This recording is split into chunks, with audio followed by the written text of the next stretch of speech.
Hello, and welcome to storyranger Presents a Book at Bedtime. Tonight we will be reading from The Wind and the Willows by Kenneth Grahame, and beginning with Chapter 3, The Wild Wood. The mole had long wanted to make the acquaintance of the badger. He seemed by all accounts to be such an important personage, and though rarely visible, to make his unseen influence felt by everybody about the place. But whenever the mole mentioned his wish to the water rat, he always found himself put off. "It's all right," the rat would say. "Badger will turn up some day or other. He's always turning up. And then I'll introduce you, the best of fellows. But you must not only take him as you find him, but when you find him." "Couldn't you ask him here to dinner or something?" said the mole. "He wouldn't come," replied the rat simply. "Badger hates society, and invitations, and dinner, and all that sort of thing." "Well then, supposing we go and call on him," suggested the mole. "Oh, I'm sure he wouldn't like that at all," said the rat, quite alarmed. "He's very, very shy. He'd be sure to be offended. I've never even ventured to call on him at his own home myself, though I know him so well. Besides, we can't. It's quite out of the question, because he lives in the very middle of the wild wood." "Well, supposing he does," said the mole. "You told me that the wild wood was all right, you know." "Oh, I know. So it is," replied the rat evasively. "But I think we won't go there just now. Not just yet. It's a long way, and he wouldn't be home at this time of year anyhow, and he'll be coming along some day if you'll wait quietly."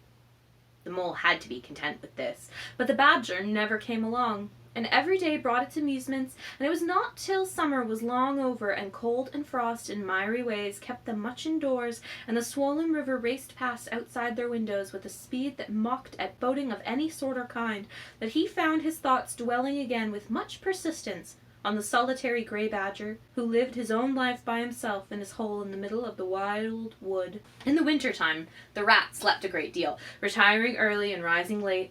During his short day he sometimes scribbled poetry, or did other small domestic jobs about the house, and of course there were always animals dropping in for a chat, and consequently there was a good deal of storytelling and comparing notes on the past summer and all its doings. Such a rich chapter it had been, when one came back to look on it all, with illustrations so numerous and so very highly colored. The pageant of the river bank had marched steadily along, unfolding itself in scene pictures that succeeded each other in stately procession. Purple loosestrife arrived early, shaking luxuriant, tangled locks along the edge of the mirror, whence its own face laughed back at it. Willow herb, tender and wistful, like a pink sunset cloud, was not slow to follow. Comfrey, the purple hand in hand with the white, crept forth to take its place in the line, and at last one morning the diffident and delaying dog-rose stepped delicately on to the stage, and one knew, as if string music had announced it in stately chords that strayed to a gavotte, that June was at last here.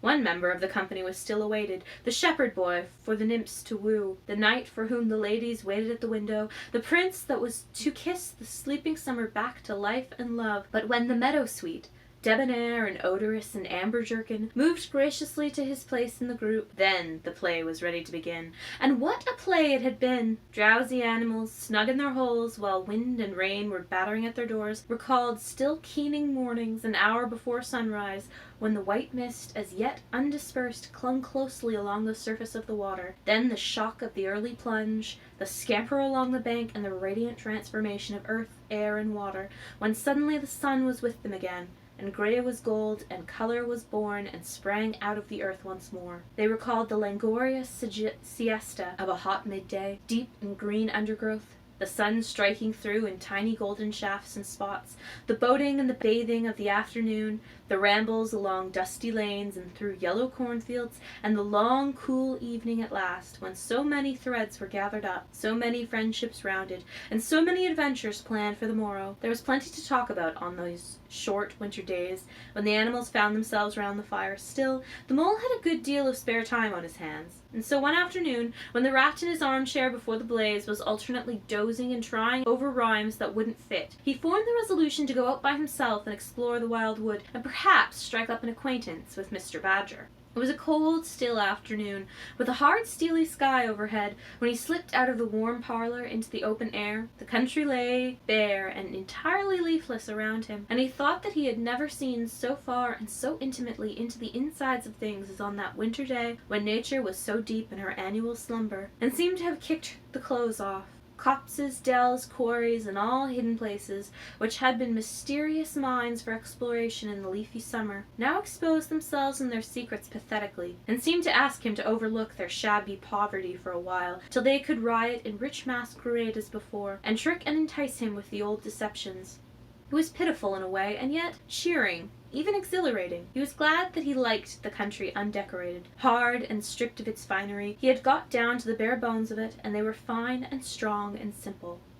He did not want the warm clover and the play of seedling grasses. The screens of quickset, the billowy drapery of beech and elm seemed best away, and with great cheerfulness of spirit he pushed on towards the wild wood, which lay before him low and threatening, like a black reef in some still southern sea. There was nothing to alarm him at first entry. Twigs crackled under his feet, logs tripped him, funguses on stumps resembled caricatures, and startled him for a moment by their likeness to something familiar and far away, but that was all fun and exciting. It led him on, and he penetrated to where the light was less, and trees crouched nearer and nearer, and holes made ugly mouths at him on either side. Everything was still now. The dusk advanced on him steadily, rapidly, gathering in behind and before, and the light seemed to be draining away like flood water. Then the faces began. It was over his shoulder, and indistinctly, that he first thought that he saw a face, a little evil wedge-shaped face, looking out at him from a hole. When he turned and confronted it, the thing had vanished. He quickened his pace, telling himself cheerfully not to begin imagining things, or there would simply be no end to it. He passed another hole, and another, and then yes, no, yes. Certainly, a little narrow face with hard eyes had flashed up for an instant from the hole, and was gone. He hesitated, braced himself up for an effort, and strode on. Then suddenly, and as if it had been so all the time, every hole far and near, and there were hundreds of them, seemed to possess its face, coming and going rapidly, all fixing on him glances of malice and hatred, all hard-eyed and evil and sharp. If he could only get away from the holes in the banks, he thought, there would be no more faces. He swung off the path and plunged into the untrodden places of the wood. Then the whistling began. Very faint and shrill it was, and far behind him, when first he heard it, but somehow it made him hurry forward. Then, still very faint and shrill, it sounded far ahead of him, and made him hesitate and want to go back. As he halted in indecision, it broke out on either side, and seemed to be caught up and passed on throughout the whole length of the wood to its farthest limit. They were up and alert and ready, evidently, whoever they were, and he was alone and unarmed and far from any help, and the night was closing in. Then the pattering began. He thought it was only falling leaves at first, so slight and delicate was the sound of it. Then, as it grew, it took a regular rhythm, and he knew it for nothing else but the pat, pat, pat of little feet, still a very long way off. Was it in front or behind? It seemed to be first one and then the other, then both. It grew and it multiplied, till from every quarter, as he listened anxiously, leaning this way and that, it seemed to be closing in on him. As he stood still to hearken, a rabbit came running hard towards him through the trees. He waited, expecting it to slacken pace, or to swerve from him into a different course. Instead, the animal almost brushed him as it dashed past, his face set and hard, his eyes staring. "Get out of this, you fool! Get out!" the mole heard him mutter as he swung round a stump and disappeared down a friendly burrow. The pattering increased, till it sounded like a sudden hail on the dry leaf carpet spread about around him. The whole wood seemed running now, running hard, hunting, chasing, closing in round something or somebody. In panic, he began to run too, aimlessly, he knew not whither. He ran up against things, he fell over things and into things, he darted under things and dodged round things. At last he took refuge in a deep dark hollow of an old beech tree which offered shelter, concealment, perhaps even safety, but who could tell? Anyhow, he was too tired to run any further, and could only snuggle down into the dry leaves which had drifted into the hollow, and hope that he was safe for a time. And as he lay there panting and trembling and listening to the whistlings and the patterings outside, he knew it at last in all its fullness that the dread thing which other little dwellers in the field and hedgerow had encountered here, and known as their darkest moment, the thing which Rat had tried vainly to shield him from, the terror of the wild wood. Meanwhile, the rat, warm and comfortable, dozed by his fireside. His paper of half-finished verses slipped from his knee, his head fell back, his mouth opened, and he wandered by the verdant banks of dream rivers. Then a coal slipped, The fire crackled and set up a spurt of flames, and he woke with a start. Remembering what he had been engaged upon, he reached down to the floor for his verses, pored over them for a minute, and then looked round for the mole to ask him if he knew a good rhyme for something or other. But the mole was not there. He listened for a time. The house seemed very quiet. Then he called "Molly" several times, and receiving no answer, got up and went out into the hall. The mole's cap was missing from its accustomed peg. His galoshes, which always lay by the umbrella stand, were also gone. The rat left the house and carefully examined the muddy surface of the ground outside, hoping to find the mole's tracks. There they were, sure enough. The galoshes were new, just bought for the winter, and the pimples on their soles were still fresh and sharp. He could see the imprints of them in the mud, running along straight and purposeful, leading direct to the wild wood.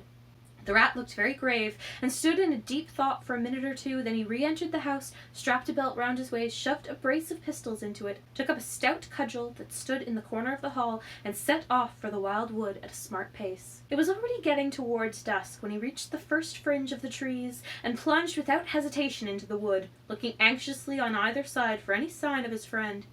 Here and there wicked little faces popped out of holes, but vanished immediately at the sight of the valorous animal, his pistols, and the great ugly cudgel in his grasp. And the whistling and pattering, which he had heard quite plainly on his first entry, died away and ceased, and all was very still. He made his way manfully through the length of the wood to its furthest edge, and then, forsaking all paths, he himself set to traverse it, laboriously working over the whole ground, and all the time calling out cheerfully, "Molly! Molly! Molly! Where are you? It's me! It's old Rat!" He had patiently hunted through the wood for an hour or more, when at last, to his joy, he heard a little answering cry. Guiding himself by the sound, he found his way through the gathering darkness to the foot of an old beech tree with a hole in it, and from out of the hole came a feeble voice saying, "Ratty, is that really you?" The rat crept into the hollow, and there he found the mole, exhausted and still trembling. "Oh, Rat!" he cried. "I've been so frightened you can't think." "Oh, I quite understand," said the rat soothingly. "You shouldn't really have gone and done it, Mole. I did my best to keep you from it. We riverbankers, we hardly ever come here by ourselves. If we have to come, we come in couples at least. Then we're generally all right. Besides, there are 100 things one has to know, which we all understand all about, and you don't as of yet. I mean, passwords and signs and saying which have the power and effect, and plants you carry in your pocket, and verses you repeat, and dodges and tricks you practice. All simple enough when you know them, but they've got to be known if you're small, or if you find yourself in trouble. Of course, if you were Badger or Otter, it would be quite another matter." "Surely the brave Mr. Toad wouldn't mind coming in here by himself, would he?" inquired the Mole. "Old Toad," said the rat, laughing heartily. "He wouldn't show his face here alone, not for a whole hatful of golden guineas, Toad won't." The Mole was greatly cheered by the sound of the rat's careless laughter, as well as by the sight of his stick and his gleaming pistols, and he stopped shivering and began to feel bolder and more himself again. "Now then," said the rat presently, "we really must pull ourselves together and make a start for home, while there's still a little light left. It will never do to spend the night here, you understand. Too cold for one thing." "Dear Ratty," said the poor Mole, "I'm dreadfully sorry, but I'm simply dead beat, and that's a solid fact. You must let me rest here a while longer and get my strength back, if I'm to get home at all." "Oh, all right," said the good-natured rat. "Rest away. It's pretty nearly pitch dark anyhow, and there ought to be a bit of a moon later." So the Mole got well into the dry leaves and stretched himself out, and presently dropped off into sleep, though of a broken and troubled sort, while the rat covered himself up too, as best he might for warmth, and lay patiently waiting with a pistol in his paw. When at last the Mole woke up, much refreshed and in his usual spirits, the rat said, "Now then, I'll just take a look outside and see if everything's quiet, and then we must really be off." He went to the entrance of their retreat and put his head out. Then the Mole heard him saying quietly to himself, "Hello, hello, here is a go." "What's up, Ratty?" asked the Mole. "Snow is up," replied the rat briefly, "or rather down. It's snowing hard." The Mole came and crouched beside him, and looking out saw the wood that had been so dreadful to him in quite a changed aspect. Holes, hollows, pools, pitfalls, and other black menaces to the wayfarer were vanishing fast, and a gleaming carpet of fairy was springing up everywhere that looked too delicate to be trodden upon by rough feet. A fine powder filled the air and caressed the cheeks with a tingle in its touch, and the black boles of the trees showed up in a light that seemed to come from below. Well, it can't be helped," said the rat, after pondering. "We must make a start and take our chance, I suppose. The worst of it is I don't exactly know where we are, and now this snow makes everything look so very different." It did indeed. The mole would not have known that it was the same wood. However, they set out bravely and took the line that seemed most promising, holding on to each other and pretending with invincible cheerfulness that they recognized an old friend in every fresh tree that grimly and silently greeted them, or saw openings, gaps, or paths with a familiar turn in them in the monotony of white space and black tree trunks that refused to vary. An hour or two later, they had lost all count of the time. They pulled up, dispirited, weary, and hopelessly at sea, and sat down on a fallen tree trunk to recover their breath and consider what was to be done. They were aching with fatigue and bruised with tumbles. They had fallen into several holes and got wet through. The snow was getting so deep that they could hardly drag their little legs through it, and the trees were thicker and more like each other than ever. There seemed to be no end to this wood, and no beginning and no difference in it, and worst of all, no way out. "We can't sit here for very long," said the rat. "We shall have to make another push for it, and do something or other. The cold is too awful for anything, and the snow will soon be too deep for us to wade through." He peered about him and considered. "Look here," he went on. "This is what occurs to me. There's a sort of dell down here in front of us, where the ground seems all hilly and humpy and hummocky. We'll make our way down to that and try and find some sort of shelter, a cave or hole with a dry floor to it, out of the snow and the wind, and there we'll have a good rest before we try again, for we're both of us pretty dead beat. Besides, the snow may leave off, or something may turn up." So once more they got on their feet and struggled down into the dell, where they hunted about for a cave or some corner that was dry and a protection from the keen wind and the whirling snow. They were investigating one of the hummocky bits that Rat had spoken of, when suddenly the mole tripped and fell forward on his face with a squeal. "Oh, my leg!" he cried. "Oh, my poor shin!" And he sat up in the snow and nursed his leg in both his front paws. "Poor old mole," said the rat kindly. "You don't seem to be having much luck today, do you? Let's have a look at the leg. Yes," he went on, going down on his knees to look. "You've cut your shin, sure enough. Wait till I get my handkerchief and I'll tie it up for you." "I must have tripped over a hidden branch or stump," said the mole miserably. "Oh my, oh my." "It's a very clean cut," said the rat, examining it again attentively. "That was never done by a branch or a stump. Looks as if it were made by a sharp edge of something metal. Funny." He pondered a while and examined the humps and slopes that surrounded them. "Well, never mind what's done it," said the mole, forgetting his grammar in his pain. "It hurts just the same, whatever done it." But the rat, after carefully tying up his leg with his handkerchief, had left him and was busy scraping in the snow. He scratched and shoveled and explored all four legs, working busily, while the mole waited impatiently, remarking at intervals, "Come on, rat!" Suddenly the rat cried, "Hooray!" and then, "Hooray, hooray, hooray!" and fell to executing a feeble jig in the snow. "What have you found, Ratty?" said the mole, still nursing his leg. "Come and see," said the delighted rat, as he jigged on. The mole hobbled up to the spot and had a good look. "Well," he said at last, slowly, "I see it right enough. Seen the same sort of thing before, lots of times. Familiar object, I call it. A door scraper. Well, what of it? Why, I dance a jig around a door scraper." "But don't you see what it means, you dull-witted animal?" cried the rat impatiently. "Of course I see what it means," replied the mole. "It simply means that some very careless and forgetful person has just left his door scraper lying about in the middle of the wild wood, just where it's sure to trip everybody up. Very thoughtless of him, I call it. When I get home I shall go and complain about it to somebody or other. See if I don't." Oh dear," cried the rat in despair at his obtuseness. "Here, stop arguing and come and scrape." And he set to work again and made the snow fly in all directions around him. After some further toil his efforts were rewarded, and a very shabby doormat lay exposed to view. "There, what did I tell you?"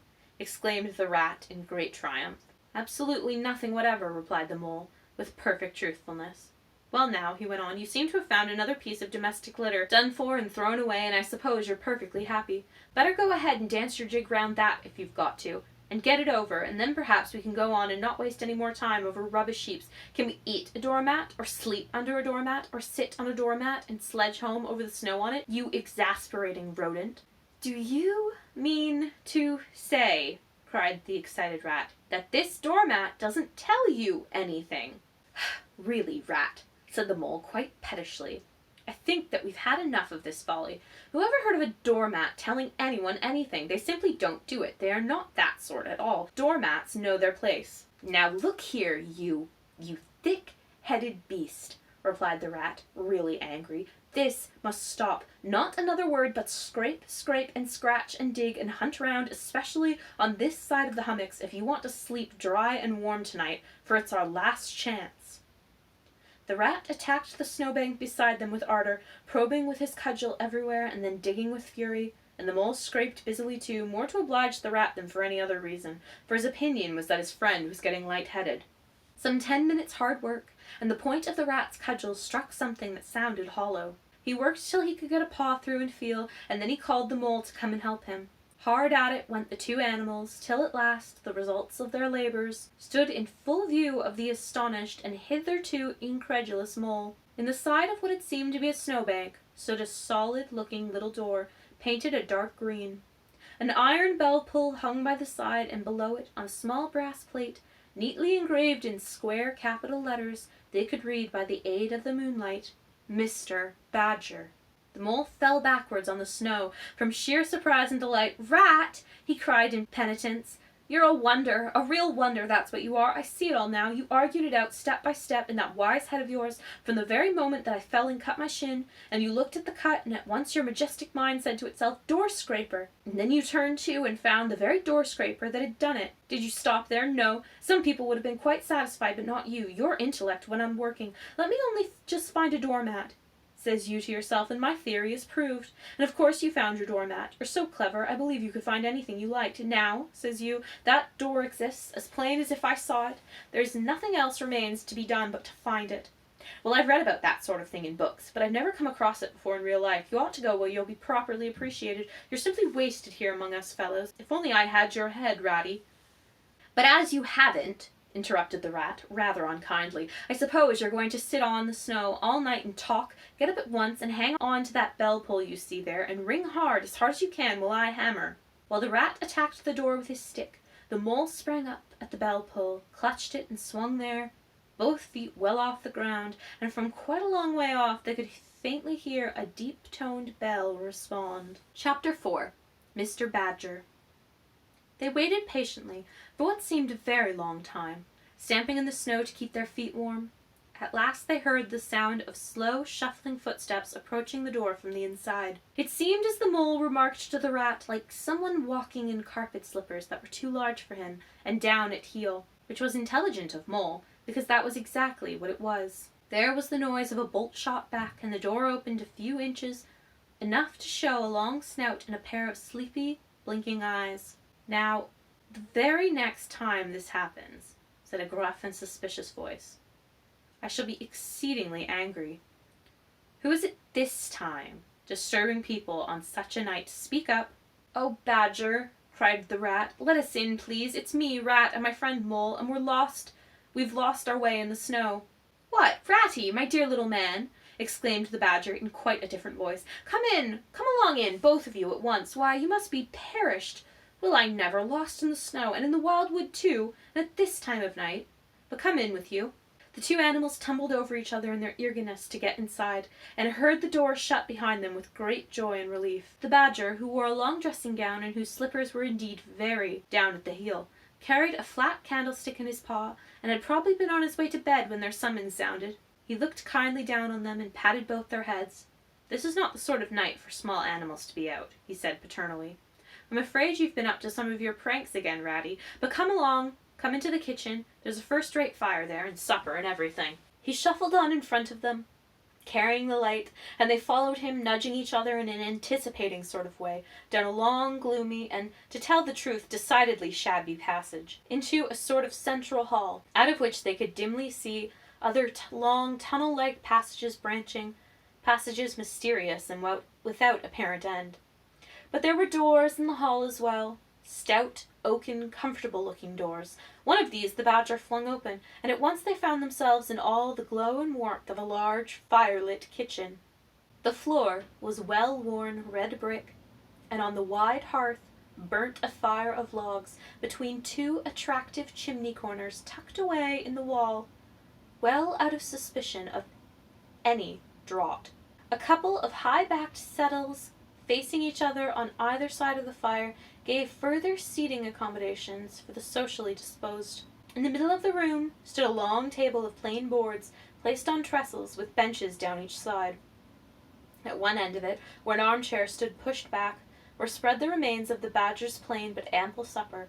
Rows of spotless plates winked from the shelves of the dresser at the far end of the room, and from the rafters overhead hung hams, bundles of dried herbs, nets of onions, and baskets of eggs. It seemed a place where heroes could fitly feast after a victory, where weary harvesters could line up in scores along the table and keep their harvest home with mirth and song, or where 2 or 3 friends of simple taste could sit about as they pleased and eat and smoke and talk, in comfort and contentment.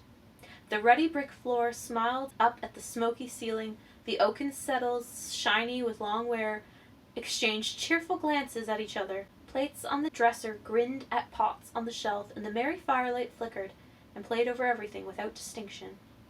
The kindly badger thrust them down on the settle to toast themselves at the fire, and bade them remove their wet coats and boots. Then he fetched them dressing gowns and slippers, and himself bathed the mole's shin in warm water, and mended the cut with sticking plaster, till the whole thing was just as good as new, if not better.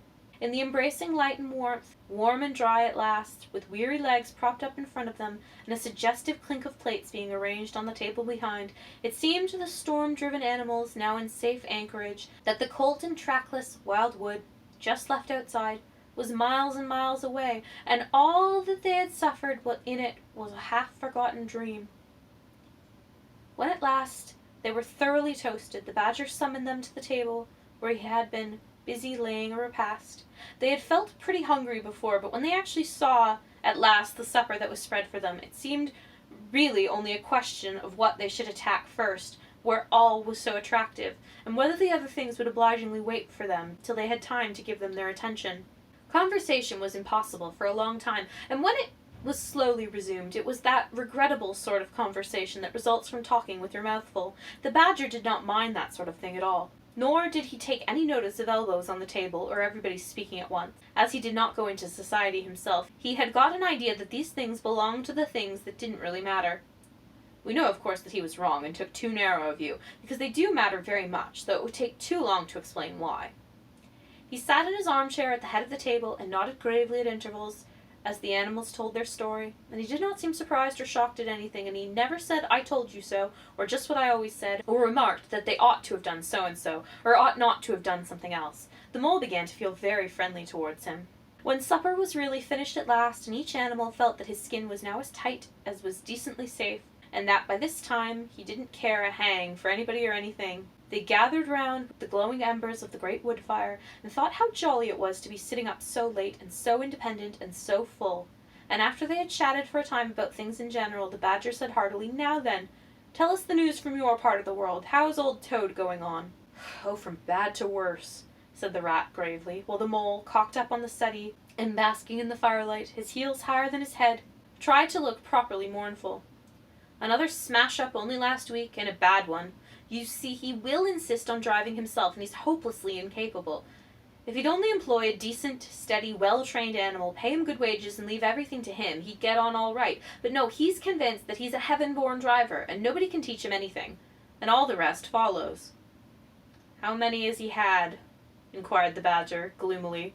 "Smashes or machines?" asked the rat. "Oh, well, after all, it's all the same thing with Toad. This is the 7th. As for the others, you know that coach house of his, well, it's piled up, literally piled up to the roof, with fragments of motor cars, none of them bigger than your hat. That accounts for the other 6, so far as they can be accounted for." "He's been in hospital 3 times, put in the mole. "And as for the fines he's had to pay, it's simply awful to think of." "Yes, and that's part of the trouble," continued the rat. "Toad's rich, we all know, but he's not a millionaire, and he's a hopelessly bad driver, and quite regardless of law and order. Killed or ruined, it's got to be one of 2 things, sooner or later. Badger, we're his friends. Oughtn't we to do something?" The badger went through a bit of hard thinking. "Now look here," he said at last, rather severely, "of course you know I can't do anything now."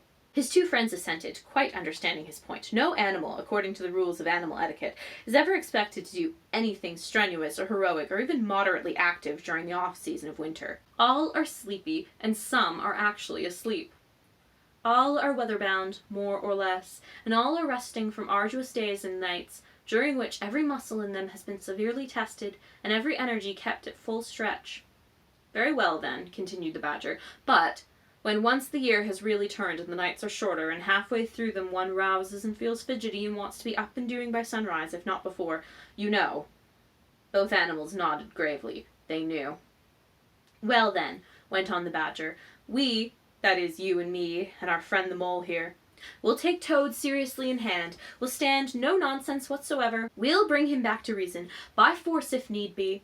We'll make him a sensible Toad. You're asleep, Rat. Not me, said the Rat, waking up with a jerk. He's been asleep 2 or 3 times since supper, said the Mole, laughing. He himself was feeling quite wakeful and even lively, though he didn't know why. The reason was, of course, that he being naturally an underground animal by birth and breeding, the situation of Badger's house exactly suited him and made him feel at home, while the Rat, who slept every night in a bedroom, the windows of which opened onto a breezy river, naturally felt the atmosphere still and depressive. Well, it's time we were all in bed, said the Badger, getting up and fetching flat candlesticks. Come along, you two, and I'll show you to your quarters, and take your time tomorrow morning. Breakfast at any hour you please. He conducted the 2 animals to a long room that seemed half bedchamber and half loft. The Badger's winter stores, which were indeed visible everywhere, took up half the room. Piles of apples, turnips, and potatoes, baskets full of nuts, and jars of honey, but the 2 little white beds on the remainder of the floor looked soft and inviting, and the linen on them, though coarse, was clean and smelt beautifully of lavender. And the Mole and the Water Rat, shaking off their garments in some 30 seconds, tumbled in between the sheets in great joy and contentment. In accordance with the kindly Badger's injunctions, the 2 tired animals came down to breakfast very late next morning, and found a bright fire burning in the kitchen, and 2 young hedgehogs sitting on the bench at the table eating oatmeal porridge out of wooden bowls. The hedgehogs dropped their spoons, rose to their feet, and ducked their heads respectfully as the 2 entered. There, sit down, said the Rat pleasantly, and go on with your porridge. Where have you youngsters come from? Lost your way in the snow, I suppose? Yes, please, sir, said the eldest of the 2 hedgehogs respectfully. Me and little Billy here, we were trying to find our way to school. Mother would have us go. Was the weather ever so? And of course we lost ourselves, sir. And Billy, he got a fright and took and cried, being young and faint-hearted. And at last we happened up against Mr. Badger's back door, and made so bold as to knock, sir, for Mr. Badger, he's a kind-hearted gentleman, as everyone knows. I understand, said the Rat, cutting himself some rashers from a side of bacon, while the Mole dropped some eggs into a saucepan. What's the weather like outside? You needn't sir me quite so much, he added. Oh, terrible bad, sir. Terrible deep the snow is, said the Hedgehog. No getting out for the likes of you gentlemen today. Where's Mr. Badger? Inquired the Mole, as he warmed the coffee pot before the fire. The master's gone into his study, sir, replied the Hedgehog, and he said as how he was going to be particularly busy this morning, and on no account was he to be disturbed. This explanation, of course, was thoroughly understood by everyone present. The fact is, as already set forth, when you live a life of intense activity for 6 months in the year, and of comparative or actual somnolence for the other 6, during the latter period you cannot be continually pleading sleepiness when there are other people about or things to be done. The excuse gets monotonous. The animals well knew that Badger, having eaten a hearty breakfast, had retired to his study and settled himself in an armchair, with his legs up on another and a red cotton handkerchief over his face, and was being busy in the usual way at this time of year. The front door bell clanged loudly, and the Rat, who was very greasy with buttered toast, sent Billy, the smaller hedgehog, to see who it might be. There was a sound of much stamping in the hall, and presently Billy returned in front of the Otter, who threw himself on the Rat with an embrace and a shout of affectionate greeting. "Get off!" spluttered the Rat with his mouth full.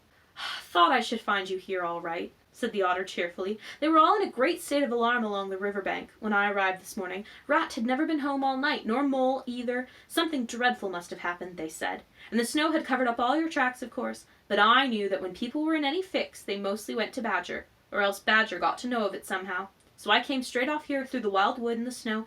My, it was fine, coming through the snow as the red sun was rising and showing against the black tree trunks. As you went along in the stillness, every now and then masses of snow slid off the branches suddenly with a flop, making you jump and run for cover. Snow castles and snow caverns had sprung up out of nowhere in the night, and snow bridges, terraces, ramparts. I could have stayed and played with them for hours. Here and there great branches had been torn away by the sheer weight of the snow, and robins perched and hopped on them in their perky, conceited way, just as if they had done it themselves. A ragged string of wild geese passed overhead high in the grey sky, and a few rooks whirled over the trees, inspected and flapped off homewards with a disgusted expression, but I met no sensible being to ask the news of. About halfway across I came on a rabbit sitting on a stump, cleaning his silly face with his paws. He was a pretty scared animal when I crept up behind him and placed a heavy forepaw on his shoulder. I had to cuff his head once or twice to get any sense out of him at all. At last I managed to extract from him that the mole had been seen in the wild wood last night by one of them. It was the talk of the burrows, he said, how Mole, Mr. Rat's particular friend, was in a bad fix, how he had lost his way, and they were out hunting, and were chivying him round and round. "Why didn't any of you do something?" I asked. "You mayn't be blessed with brains, but there are hundreds and hundreds of you big stout fellows, as fat as butter, and your burrows running in all directions, and you could have taken him in and made him safe and comfortable, or tried to in all events." "What us?" he merely said. "Do something. Us rabbits." So I cuffed him again and left him. There was nothing else to be done. At any rate, I had learned something, and if I had had the luck to meet any of them, I'd have learnt something more. Or they would have. "Weren't you at all, nervous?" asked the mole, some of yesterday's terror coming back to him at the mention of the wild wood. "Nervous?" The otter showed a gleaming set of strong white teeth as he laughed. "I'd give 'em nerves if any of them tried anything on with me. Here, Mole, fry me some slices of ham. Like the good little chap you are, I'm frightfully hungry, and I've got any amount to say to Ratty here. Haven't seen him for an age." So the good-natured mole, having cut some slices of ham, set the hedgehogs to fry it, and returned to his own breakfast, while the otter and the rat, their heads together, eagerly talked river shop, which is long shop and talk that is endless, running on like the babbling river itself. A plate of fried ham had just been cleared and sent back for more, when the badger entered, yawning and rubbing his eyes, and greeted them all, in his quiet, simple way, with kind inquiries for every one. "Must be getting on for luncheon time," he remarked to the otter. "Better stop and have it with us. You must be hungry this cold morning." "Rather," replied the otter, winking at the mole. "The sight of these greedy young hedgehogs stuffing themselves with fried ham makes me feel positively famished." The hedgehogs, who were just beginning to feel hungry again after their porridge, and after working so hard at their frying, looked timidly up at Mr. Badger, but were too shy to say anything. "Here, you two youngsters be off home to your mother," said the badger kindly. "I'll send someone with you to show you the way. You won't want any dinner today, I'll be bound." He gave them 6 pence apiece and a pat on the head, and they went off with much respectful swinging of caps and touching of forelocks. Presently they all sat down to luncheon together. The mole found himself placed next to Mr. Badger, and as the other two were still deep in river gossip from which nothing could divert them, he took the opportunity to tell Badger how comfortable and homelike it all felt to him. "Once well underground," he said, "you know exactly where you are. Nothing can happen to you, and nothing can get at you. You're entirely your own master, and you don't have to consult anybody or mind what they say. Things go on all the same overhead, and you let 'em, and don't bother about 'em. When you want to, up you go, and there the things are waiting for you." The badger simply beamed on him. "That's exactly what I say," he replied. "There's no security or peace and tranquility except underground, and then if your ideas get larger and you want to expand, why, a dig and a scrape, and there you are. If you feel your house is a bit too big, you stop up a hole or two, and there you are again. No builders, no tradesmen, no remarks passed on you by fellows looking over your wall, and above all, no weather. Look at Rat now, a couple of feet of flood water, and he's got to move into hired lodgings, uncomfortable, inconveniently situated, and horribly expensive. Take Toad. I say nothing against Toad Hall, quite the best house in these parts, as a house. But supposing a fire breaks out, where's Toad? Supposing tiles are blown off, or walls sink or crack, or windows get broken, where's Toad? Supposing the rooms are draughty. I hate a draught myself. Where's Toad? No, up and out of doors is good enough to roam about and get one's living in, but underground to come back to at last. That's my idea of home." The mole assented heartily, and the badger in consequence got very friendly with him. "When lunch is over," he said, "I'll take you all round this little place of mine. I can see you'll appreciate it. You understand what domestic architecture ought to be, you do." After luncheon, accordingly, when the other two had settled themselves into a chimney corner and had started a heated argument on the subject of eels, the badger lighted a lantern and bade the mole follow him. Crossing the hall, they passed down one of the principal tunnels, and the wavering light of the lantern gave glimpses on either side of rooms both large and small, some mere cupboards, others nearly as broad and imposing as Toad's dining hall. A narrow passage at right angles led them into another corridor, and here the same thing was repeated. The mole was staggered at the size, the extent, the ramifications of it all, at the length of the dim passages, the solid vaultings of the crammed store chambers, the masonry everywhere, the pillars, the arches, the pavements. "How on earth, Badger," he said at last, "did you ever find time and strength to do all this? It's astounding." "It would be astonishing indeed," said the Badger simply, "if I had done it. But as a matter of fact, I did none of it, only cleaned out the passages and chambers, as far as I had need of them. There's lots more, all round about. I see you don't understand, and I must explain it to you. Well, very long ago, on the spot where the wild wood waves now, before it had ever planted itself and grown up to what it was now, there was a city of people, you know. Here, where we are standing, they lived. And they walked and talked and slept and carried on their business. Here they stabled their horses and feasted. From here they rode out to fight or drove out to trade. They were powerful people and rich and great builders. They built to last, for they thought their city would last forever." "What has become of them all?" asked the Mole. "Who can tell?" said the Badger. "People come, they stay for a while, they flourish, they build, and they go. It is their way, but we remain. There were badgers here, I've been told, long before that same city ever came to be, and now there are badgers here again. We are an enduring lot, and we may move out for a time, but we wait and are patient, and back we come. And so it will ever be." "Well, and when they went at last, those people," said the Mole. "When they went," continued the Badger, "the strong winds and persistent rains took the matter in hand, patiently, ceaselessly, year after year. Perhaps we badgers, too, in our own small way, helped a little. Who knows? It was all down, down, down, gradually. Ruin and leveling and disappearance, and then it was all up, up, up, gradually, as seeds grew to saplings, and saplings to forest trees, and bramble and fern came creeping in to help. Leaf mold rose and obliterated, streams in their winter freshness brought sand and soil to clog and to cover, and in course of time our home was ready for us again, and we moved in. Up above us on the surface the same thing happened. Animals arrived, liked the look of the place, took up their quarters, settled down, spread, and flourished. They didn't bother themselves about the past. They never do, they're too busy. The place was a bit humpy and hillocky, naturally, and full of holes, but that was rather an advantage. And they don't bother about the future, either. The future, when, perhaps, the people will move in again, for a time, as may very well be.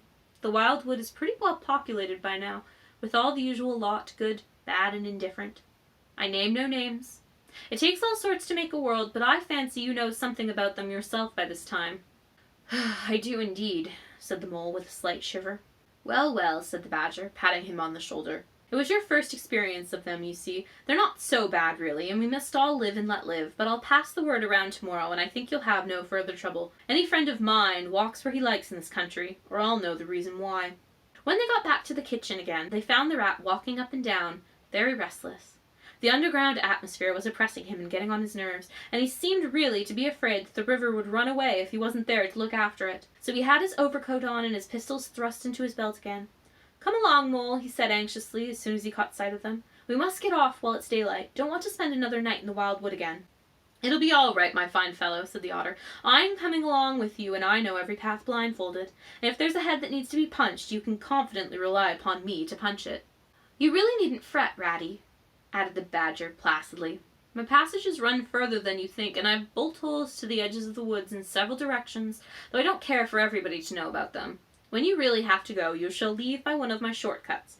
Meantime, make yourself easy and sit down again." The Rat was nevertheless still anxious to be off and attend to his river, so the Badger, taking up the lantern again, led the way along a damp and airless tunnel that wound and dipped, part vaulted, part hewn through the solid rock, for a weary distance that seemed to be miles. At last daylight began to show itself confusedly through the tangled growth overhanging the mouth of the passage, and the Badger, bidding them a hasty goodbye, pushed them hurriedly through the opening, made everything look as natural as possible again with creepers, brushwood, and dead leaves, and retreated. They found themselves standing on the very edge of the wild wood. Rocks and brambles and tree roots behind them, confusedly heaped and tangled, in front a great space of quiet fields, hemmed by lines of hedges black on the snow, and far ahead a glint of an old familiar river, while the wintry sun hung low and red on the horizon. The Otter, as knowing all the paths, took charge of the party, and they trailed out on a bee-line for the distant stile. Pausing there for a moment and looking back, they saw the whole mass of the wild wood, dense, menacing, compact, grimly set in vast white surroundings. Simultaneously they turned and made swiftly for home, for firelight and the familiar things that it played on, for the voice, sounding cheerily outside their windows, of the river that they knew and trusted in all its moods, that never made them afraid with any amazement. As he hurried along, eagerly anticipating the moment when he would be at home again, among the things he knew and liked, the Mole saw clearly that he was an animal of tilled field and hedgerow, linking to the ploughed furrow, the frequented pasture, the lane of evening lingerings, the cultivated garden plot. For other the aspirates, the stubborn endurance, or the clash of actual conflict that went on with nature in the rough, he must be wise, must keep to the pleasant places in which his lines were laid, and which held adventure enough in their way to last for a lifetime. You have been listening to A Book at Bedtime, a Story Ranger Presents production. You can find links to support the channel on twitch.tv/storyranger. You can support me financially by pledging on Patreon @storyranger, or you can interact with me on Twitter @storyranger. Thank you ever so much for joining me, and have a great rest of your week, listeners.